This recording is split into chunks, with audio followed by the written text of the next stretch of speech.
What's up, everybody? My name is Shannon, and I am still waiting for my Satyr, and today I want to talk a little bit about The Snow Queen by Hans Christian Andersen. This isn't really going to be like a review, or a let's dig deeper, or like a spoiler kind of thing, or whatever.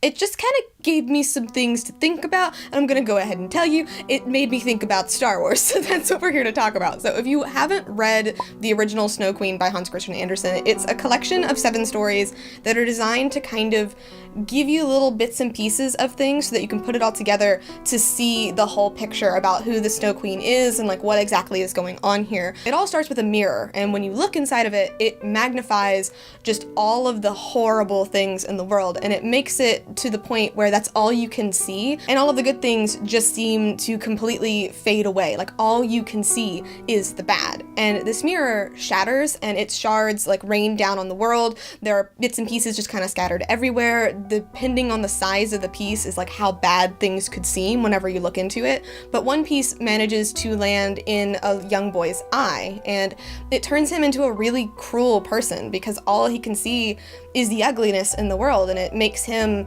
kind of a bad person in turn. And he meets the Snow Queen one day out in the forest, and she's the only thing that is beautiful to him. Everything else is ugly and horrible and bad, but she just seems so good and perfect, and that's because of the glass in his eye. It's making this one person who really is like horrible and bad and like all of the terrible things in the world seem like the only good thing to him. And she takes him away, never to be seen again, supposedly. But his sister just thinks about him every day, and she wants to go out and rescue him, and she goes on this like absolutely amazing adventure trying to find him. And when she finally does, like there's the struggle, a lot of things happen, and it results in him dying, I believe, but like she cries on his eyes and it dislodges the glass piece. You know, we've heard this kind of ending before, and he wakes up and it's happy and everything is right and right and good with the world again. But this reminds me a lot of the sequel trilogy of Star Wars and our homeboy, Ben Solo. There are a lot of theories out there, and some of it is supported by some of the canon material that we've been getting, that Snoke has been with Ben Solo for a very long time, since before he was even born. Like we have in Empire's End, which is one of the Aftermath books by Chuck Wendig, we know that Leia sensed this darkness surrounding her child. It wasn't coming from her child, it was something already looking for him, already trying to seek him out before he was even born. And that was probably Snoke, we don't know that, but if that's true, then that means Snoke has been with Ben Solo for his entire life. Like he has been infecting him with this darkness, magnifying his every horrible thought, all of his insecurities, trying to pull him over to the dark side. What's amazing is that that's true. It took him over 20 years to do this. He doesn't actually like leave Luke's temple, destroy it, any of that stuff until he's already in his 20s. So that's kind of amazing. And even when that happens, he still has a little bit of light inside of him. Like he doesn't fully go to the dark side. So Snoke still can't cement his hold in him. That's why he wants him to kill Han Solo. That's why he has to kill, you know, all of the light that could possibly be left inside of him, because he still doesn't have this full control over Ben Solo. And that's just kind of insane. And it really sounds like the Snow Queen, because we have this boy who was infected with that piece of glass, making him see like all of this horrible stuff. And when he meets the Snow Queen, it seems like she's the only one, like she's the only way. So he goes with her willingly.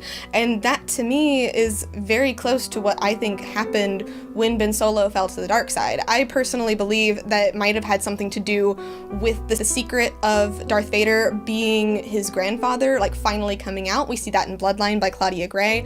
And I wonder if that was just the final straw. Like he had been living with all of this darkness for such a long time. He'd been really trying to fight it off, but that was the final straw of like, my parents have been lying to me, and then here comes Luke who tries to murder him in his sleep, and like nobody loves me, nobody's here for me except for Snoke. Maybe that was what finally allowed Snoke to seduce him over to the dark side.